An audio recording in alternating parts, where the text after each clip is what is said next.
அஸ்ஸலாமு அலைக்கும். Welcome to my channel crown paradise. நம்ம இந்த வீடியோவில் உருட்டு முட்டை எப்படி செய்கிறது அப்படிங்கிறத நம்ம பார்க்க போகிறோம்.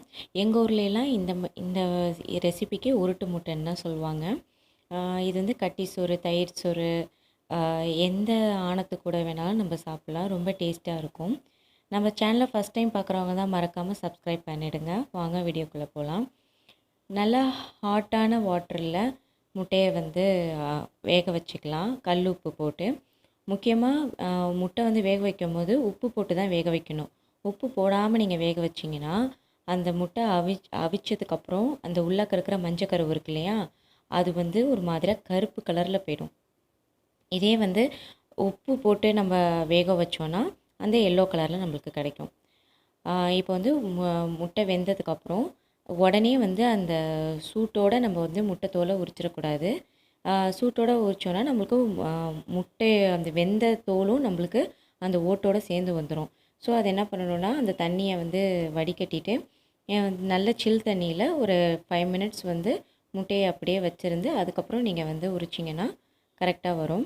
இது மேக்ஸிமம் எல்லாேருக்கும் தெரியும். பிகினர்ஸுக்கு வந்து இது நல்ல யூஸ்ஃபுல்லான டிப்ஸாக இருக்கும். முட்டை தோல் உரிக்கும் போது அது மேலே ஓட்டுக்கு அப்புறம் ஒரு மெல்லிய ஒரு தோல் மாதிரி இருக்கும், அதையும் சேர்த்து தான் உரிக்கணும். அது வந்து அதை வந்து உரிக்காமல் நம்ம சாப்பிடக்கூடாது.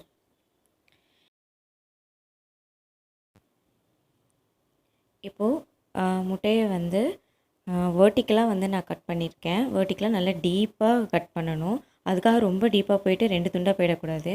சில பேர் வந்து 2ஆக கட் பண்ணி முட்டையை வந்து பொரிப்பாங்க, அப்படியும் செஞ்சுக்கலாம். பட் இது நல்லாயிருக்கும். அதனால் நான் இன்றைக்கி வந்து இந்த வீடியோவில் இப்படி தான் செஞ்சுருக்கேன். இப்போது நெக்ஸ்ட்டு வந்து நம்ம மசாலா சேர்த்துக்கலாம். அஞ்சரைப்பட்டி மசாலா தான். மஞ்சத்தூள், மிளகாத்தூள், உப்பு, கறி மசாலா. அப்புறம் வந்து நான் இஞ்சி பூண்டு ஆட் பண்ணல, அதுக்கு பதிலாக நான் பெருஞ்சீரகத்தூள் ஆட் பண்ணியிருக்கேன். வந்து இப்போ வந்து இந்த இதுலேயே வந்து நம்ம மசாலா நல்லா பரட்டிக்கலாம். அதுக்கப்புறம் எண்ணெயில் பொரிச்சதுக்கப்புறம் மிச்சம் இருக்கிற ஏனத்தில் இருக்கிற மசாலாவை வந்து எண்ணெய் கொஞ்சோன்னு ஊற்றி அதை நல்லா கலக்கிக்கிட்டு அதுக்கப்புறமா நம்ம வந்து முட்டையில் அப்ளை பண்ணிக்கலாம். அது நான் செய்யும் போது நீங்கள் பாருங்கள், உங்களுக்கே தெரியும். இப்போது நல்லா மசாலாவை வந்து முட்டையோடு நல்லா பரட்டிக்கிட்டு இப்போ வந்து நெக்ஸ்ட்டு வந்து நம்ம பொரிக்கலாம்.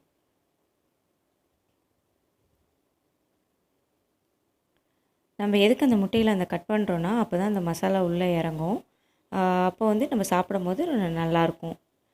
இப்போ வந்து வேணுங்கிற அளவுக்கு எண்ணெய் ஊற்றிக்கிட்டு கடுகு நல்லா வெடித்ததுக்கப்புறம் கருவேப்பிலை போட்டுக்கலாம்.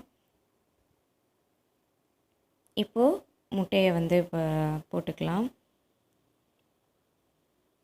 இப்போது இந்த ஏனத்தில் இருக்கும் இல்லையா மிச்ச மசாலா, அந்த மசாலாவில் எண்ணெயை ஊற்றி நல்லா மிக்ஸ் பண்ணி அந்த மசாலாவையும் இது கூட ஆட் பண்ணிக்கலாம்.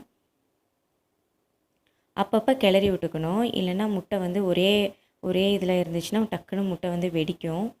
அந்த தோல் மேலே இருக்கிற தோல் வந்து கொஞ்சம் ஃப்ரை ஆகிற வரைக்கும் நம்ம வந்து ஃப்ரை பண்ணிக்கலாம். அதையும் அந்த டைமில் வந்து அந்த மசாலாவும் பச்சை வாசனை போயிடும். அவ்வளோதான். இது ரொம்ப ரொம்ப ஈஸியான ரெசிபி,